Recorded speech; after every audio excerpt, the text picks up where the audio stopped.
In this problem, we're told to estimate the work you do to mow a lawn 10 meters by 20 meters with a 50 cm wide mower.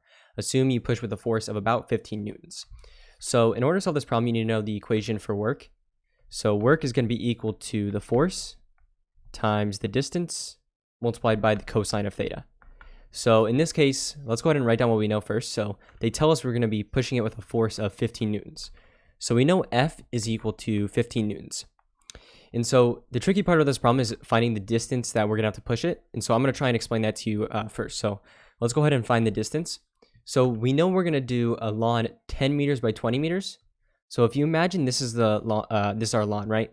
So imagine this is 10 meters, this is 20 meters. And the way you want to think about it is convert this into like one long path. That's, I think, the easiest way to think about this. And so the way we would do that, right? This is going to be 10 meters and this is going to be 20, right? So if we find the area of this, which you just multiply both sides by each other, right? Length times width, so 10 times 20 is 200.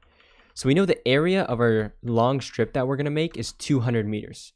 So imagine this is our strip, right?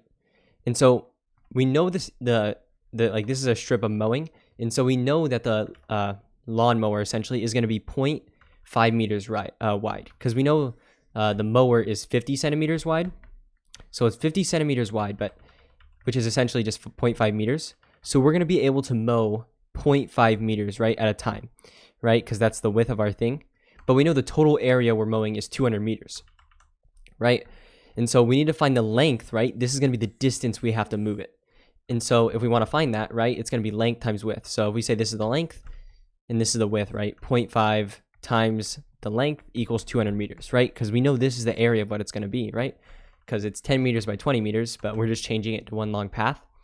So essentially we could just divide both sides by 0.5 and you'll get the length is going to be 400 meters, right? And so that's going to be the distance we have to push it.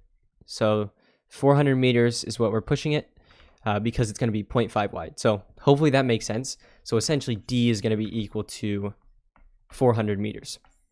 And so now we've got that, we can just plug, well, we need to find theta, right? So theta is essentially the force, right? So the force, so it's the angle between your force and the direction you go. So in this case, we're pushing it the same direction. We're pushing it the same direction as our force. So it's going in the same direction. And if your force is the same, if the force that you're applying it, the direction of that is the same as the direction your thing is traveling, theta is equal to 0. So just keep that in mind. Most of the problems it equals 0 unless specified you're given an angle or something, or it's like up and down. But since it's being pushed, the force is the same direction as it's actually going is the same. It's just going to be 0. And so now that we have everything, we can just plug it in.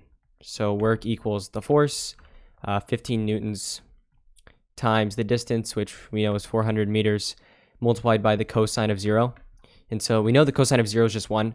So in the problem where you push it right and it's the same direction, you just leave it. It's just work equals force times distance. So essentially, you're just multiplying by 1. So if you go ahead and do this, 15 times 400, you're going to get 6,000.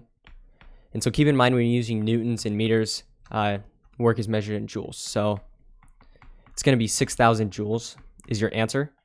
And so yeah, hopefully you found this useful.